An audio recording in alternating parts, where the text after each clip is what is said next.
Gisaulog karong adlaw sa mga miyembro sa Muslim community sa Zamboanga City ang Eid'l Adha kun Feast of Sacrifice. Kaganyang buntag sayo nga nagtapok sa Joaquin F. Enriquez Memorial Sports Complex sa baliwasan ang mga Muslim alang sa ilang gipaygayon nga congregational prayer. Doon na say gihimo nga susamang aktibidad sa ubang lugar ug moske sa Zamboanga City.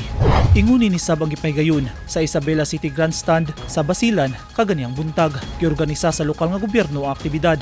Ang congregational prayer gisalmutan sa mga residenteng Muslim sa Isabela City. Gitambungan sab kini sa mga Muslim nga opisyal sa syudad.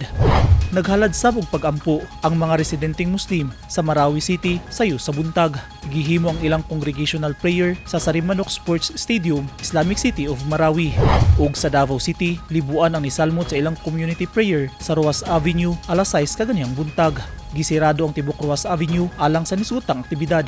Ang Eid'l Adha usa ka dakong kasaulugan sa Islam isip paghinumdum sa pagtuo ug pagsakripisyo ni Propeta Abraham alang kang Allah. Eugene Hinutan, Newsline Philippines. Stay safe.